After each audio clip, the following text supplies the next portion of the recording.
Hello and welcome back to episode 2 of series 2, where it's the night of Pennhurst investigation.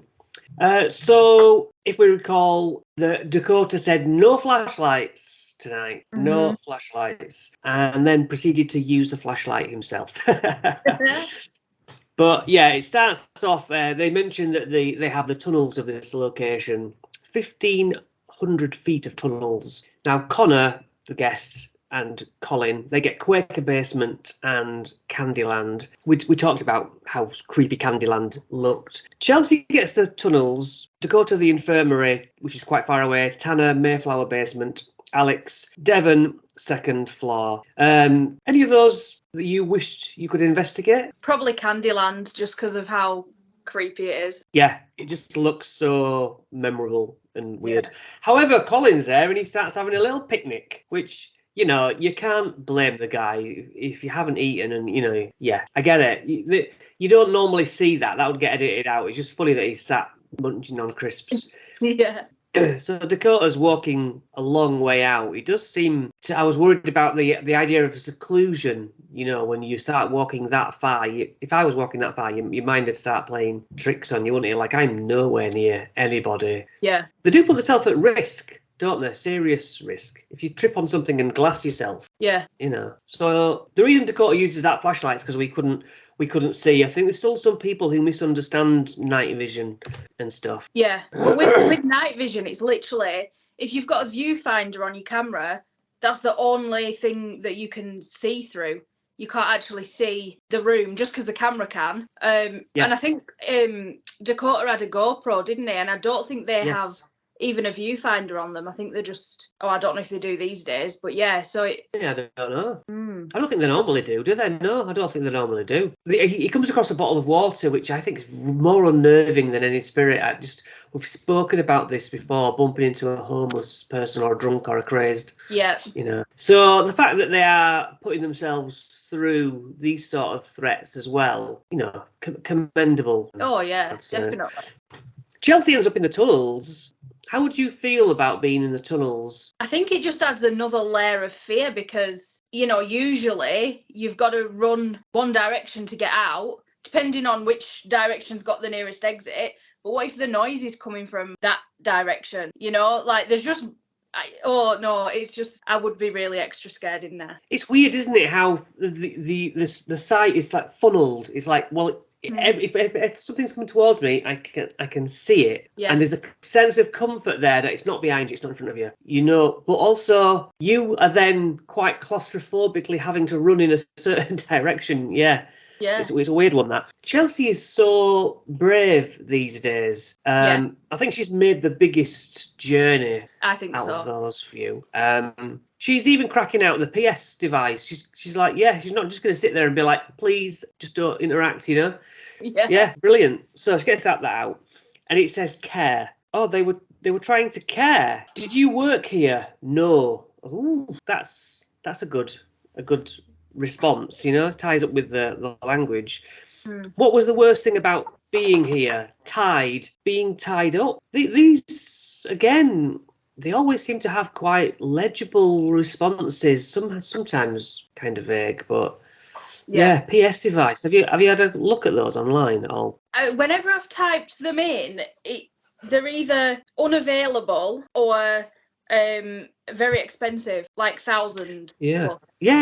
Yeah, like 1,000 plus. Just like the cool things that Katrina and Nick had. Forgotten the name of their show, but yeah, I think they just know that Ghosthunters are suckers.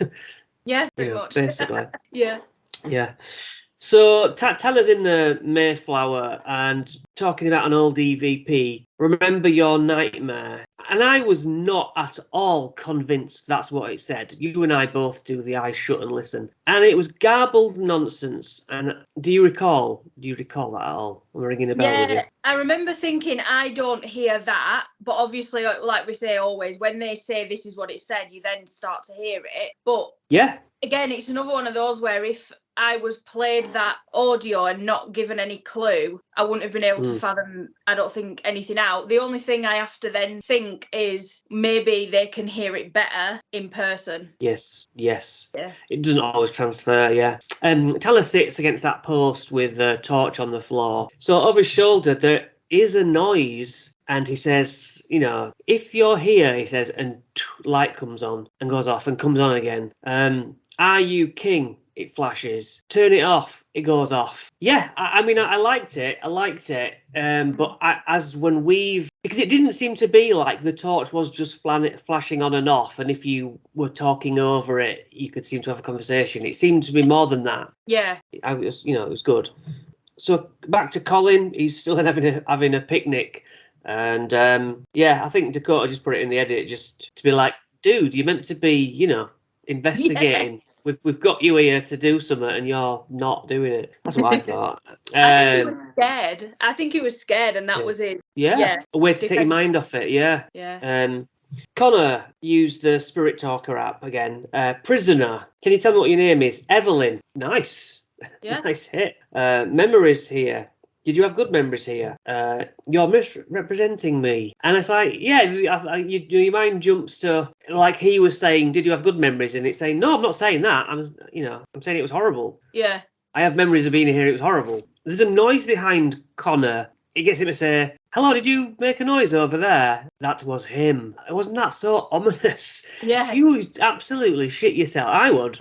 I'd be like, definitely. Oh my God, something moves and that was him. That's horrible. Yeah. Yeah. So, who is he? Then there's a woman's scream noise. Or is it? It did sound animalistic to me. I know you can't play it back in your brain, but I was making notes at the time. Again, it's hard to hear and hard to say what they heard and how it transfers. But when I heard it on second review, it was like, we've heard that like foxes make weird noises and stuff, but yeah, I had to say. Alex has the Ovilus, another stupidly expensive bit of kit. It says 4. Should I leave this place?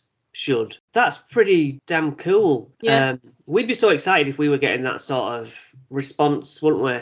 Yeah. To questions. They don't seem to be getting or showing a lot. Like we would be asking a bunch of questions, and it would say random words because that's what it does, but of no sense. Yeah. So I wonder if the edit does make it look like it's better. Yeah, I think so. Yeah, but I'm not accusing them of rearranging answers to go. I don't think they do that at all. No, I don't think they do that. I think it's just like, obviously they sat there for such a long time. Yeah. They probably get asked some questions that have very generic or not fitting answers, and then they just include the ones that are relevant, which you would, wouldn't you? You wouldn't put all the nonsense in an episode going out to why would you? People. Exactly. Yeah. Yeah. And also like us, we end up asking the same old questions over and over again throughout the night. Can you do this? Can you do that? And it doesn't. Yeah, if it plays off, it looks good in the edit, but there's a lot of times when nothing can answer. There's a clink of metal as well, and then Alex hears the voice type thing, which also sounded like a bird to me. And the Ovilus has found, like it had found him, maybe you could read into it. Wherever they go with all this equipment, they all seem to be having good stuff and definite noises, which I'm always impressed with the noises because they're not moving about, are they? No. And they're far enough away from each other that it's not each other. Yeah. Chelsea shadows, it says. Smile. I mean, again, that's an example of words come out, but I think that's just sometimes the machine being on. And then Chelsea's IR light dies and it says good night. Stuff like that. You can call it coincidence, but it's just a horrible coincidence. Yeah. But that was really cool. And she was so brave. Really brave. Yeah. She wasn't in bits at all. She gets close to the camera. She's like, my God, she's documenting it. The IR went out. Then Chelsea hears something like a yell and she stays perfectly still. Then it says hell. And Chelsea gets the IR light back on. So whether it had come unplugged, we never got to the reason of why. It obviously hadn't run out of charge. They all charge their stuff up. It's a TV show. You would be completely charged in the gear room and maybe have duplicates that are always on charge while, like we do, we charge his batteries while we're using other batteries and stuff. Yeah, for it to go on, equipment, when your equipment starts playing up, like your camcorders die because we think you may have dodgy batteries, and when they get older, they don't hold the charge as much. But, we would never pass that off as paranormal. It's like we know, oh yeah, your batteries are a bit dodgy, and we say it, don't we? Tanner gets further flashes on his torch while asking if the doctor doesn't like him. Then there's a movement sound and all goes quiet again, so he settles. So the torch then, what's the idea with how spirits are making it happen? Because we know they're not pressing the button on and off. It's more a connection, isn't it? I think they probably do it the same way we do, where you loosen the battery so that it's ever so slightly not engaged, and then the idea is that the spirit, it makes it easy for them to just, I don't know, go close to it with their energy or tap the end of it and turn it on. I think it seems to be a very good way, and I mean, realistically, it shouldn't come on at all. No, because it's still, isn't it? So to me, if you're doing that experiment and you're getting responses continuously for like 10 minutes, when that torch is completely stationary, could understand it maybe coming on once or twice if the room heats up a bit or cools down a bit, or there's a gust of wind. But to consistently be getting yes and no's for that long, I think is, and I think it just shows you get more if they have to put less effort in. Run that by me again. So like, I think you get more evidence, and it's easier to interact with the spirits if you make it as easy as possible for them. Yes, got you. Because I don't think it'll take much energy for them to switch that on and off because of how it's set up. Yeah, the way I picture it in my head, and that's all it is. The battery, and then there's the touching part, and you get it off. And then I think they put their electrical energy in there. Therefore it connects. That's what I'm picturing. But who knows? We could ask. Maybe we should try and ask when we get a good conversation on the board next time. And Dakota checks all the infirmary because of his reality, who's in there. The camera starts glitching. I actually did some research on camera. I was just, how do you solve, or what causes this camera glitch? And I don't really have an answer. Nothing was obvious. Damp. Yeah, I found it strange that it's a digital camera. Is that the right word? Like, yeah, I think it's not like, it's not got a tape in it. It's a modern camera, but yet the glitches that were happening on it were like tape glitches when you have a camcorder with a tape in it, because the lines going across the screen are usually to do with a defective tape, or you're at the end of the tape, or something's being recorded over and it's like trying to show 2 bits of So to have that on a GoPro is very weird. And I wondered if there were other examples of it. I didn't look it up, but lines across the screen, who knows? Because a pixel issue would be random. You can tell, we would know immediately. Yeah, that's what happens. Yeah, but you're right. It was like an analog glitch, wasn't it? Yeah. Very weird. There's a heavy stone throw noise, which is always unnerving, as Dakota asks about Dr. Fear. So then Dakota feels like he's being watched, and then there's a loud thud and shuffling. The building is windowless, though, hugely open, and animals, Dakota gets settled down again. Colin decides to walk around, which I think is good because he's obviously shattered, and after a good meal, you're gonna drop off. She's here, he says. He keeps up the questions, which I had a big tick on that, because like we could sit around a Ouija board with our finger on, and I think it would move, and I think it might spell things out. But in my experience, you have to keep on drawing with questions.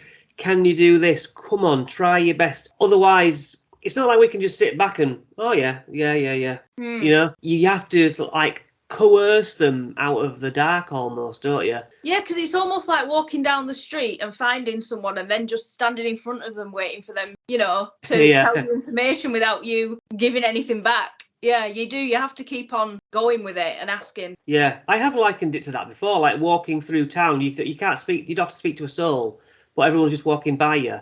Whereas if you said good morning to everyone all the time, you'd get loads of conversation. You have to give first.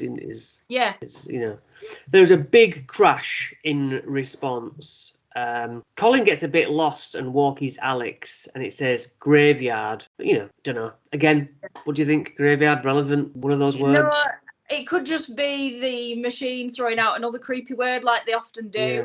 Yeah. Or it could have meant this is where, because I don't think they quite knew exactly where the bodies were buried in that location.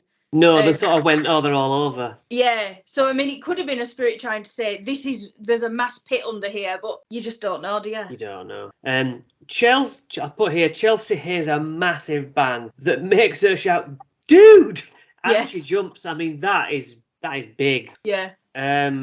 But what did she do? She ground herself and she went towards it in the name of YouTube. That is not Chelsea of the first episode of Destination Fear. What a woman. Yeah. Connor jumps at a sound and the app says, look, we're here. Is there anything anybody wants to say to me? You heard us. And then go. And he does actually want to get out. He talks about never having to wanted to get out of a place more. Yeah. Is there anywhere that you've wanted to leave? Sam's house.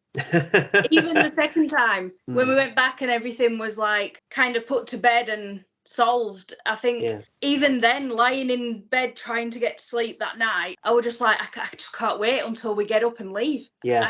That feeling was, there's just far too much energy in that place. Yeah, there's been a few others where, like, you know that feeling in a dream where you can't run fast enough to get away from something? Yeah. Like Bingley Cemetery, I had that there. Often in the doggy daycare cellar, but then like for me, those stairs are awful. Yeah. And you can't like just zip up the stairs. You got to be like, oh. Yeah, definitely those kinds of places. When we're in a place like a cellar, and even though when you're upstairs, the cellar seems like the scary place, I often find that when you're in the cellar, the upstairs seems like the scary place. Yeah. It's like, it's where you're not quite a lot of the time. Yeah. Isn't it? Weirdly. Alex gets a crash, and I put massive crash. And Alex, again, checks. Just these investigators, brilliant. It says current on his machine. Nothing. That's nothing for me. No. Tanner uses a digital recorder to ramp up Torch communication. He does an EVP session. Are you trying to scare me or threaten me? And he goes, which it shouldn't do. No. I admit. He asks, do you want to hurt me? Yes, I want to hurt you. So what do you think about that when it... yes, I want to hurt you. It was another one of those ones where I was like, I think you're hearing what you want. But yeah, I could see how he got that from it. But if he did say that, it then leads you to think, do they actually want to hurt him, or do they want to scare him and make him think that they want to hurt him? Who knows? But yeah, if he heard that in the moment, then yeah, but I didn't. Again, I wouldn't have independently got that from that. Yeah, we've, like I said before, we've done a lot of lengthy EVP sessions because I record the audio, but we've also done short burst stuff quite a lot, and we don't get any of that, which is a problem for me. Yeah. We've talked about, is it because you have to have a bit of a crap recorder, but then that's just leaning into creating false evidence. Yeah. Dakota reports that it's quiet there, so he starts the spirit box, and this is where the camera glitches ties in. His walkie fuzzes and his camera fuzzes. Yeah. It's like there is something, I don't know what. It doesn't make sense for it to be a radio wave like the walkie. Yeah, you could say radio wave, but that's a digital camera is not plugged in. It's not on a wireless or Bluetooth. It shouldn't be doing it. And then he gets afraid. Why? We're doing a study. And it says doctor as clear as day. And then maybe animal. So yeah, we've spoke also before about taking the relevant words such as doctor and thinking, is that applicable, or nurse? And they've had a lot of hits where the job, if you like, is correct to the location. If we went to dog place and it were like, puppy and stuff, you'd be like, that's incredible. Yeah. What a word. Alex discovers Colin asleep completely. He was shaking him and he wouldn't. Food coma. Yeah. So Alex is asking a lot of questions, and then he hears a scream. He walks Chelsea, and there is another scream. He just says he's so close. What do you think of the screams? I think it sounded like cats fighting, or Glad you said that. What was the other thing it sounded like? Yeah, probably cat, maybe a bird, I don't know, but I don't think it was a scream. I think in the situation, obviously, and you know what happened there, God, it must have been really scary. And in that moment, I would have, all you know is you've heard a scream and it's scary. I think looking back, it probably was an animal or something outside, but it doesn't take away from how much he must, he shit himself in the situation. Yeah. I don't know if you remember one of the early seasons of Destination Fear. They were in somewhere and they heard the old lady go, "Hello." Yeah. And it's like terrifying. That's one of my all-time favourites. And that's not an animal. God knows what that was. So yeah, a lot of the screams are cool, but when you actually replay it, it's like, that does sound quite animal-like, in a weird way, or could be. Yeah, but then who really knows? I think this is what's really frustrating as a paranormal investigator, isn't it? Because a lot of these things sound like other things, and it gives you more questions than answers.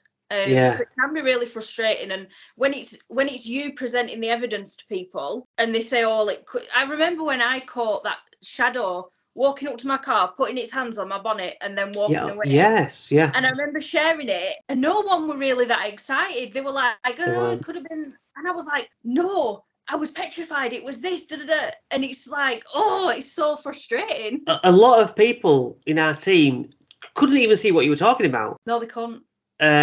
But yeah, I watched it, slowed it down, and I don't know what it was, and it's like, because I wasn't there, I got nothing to debunk it with. Yeah. But you have that on camera, don't you? So, I have the two bangs in the cellar with you there, and it might not mean anything to anyone else, but I'm like, that was incredible, and I caught it. I can't do anything else. That's it. Yeah. So if you remember, Chelsea was scared at hearing Alex scared about the screams. She seemed to suddenly be like, "Come and get me," Meet me halfway. I don't want to come the whole way. Yeah, she was like terrified, because fear spreads, doesn't it?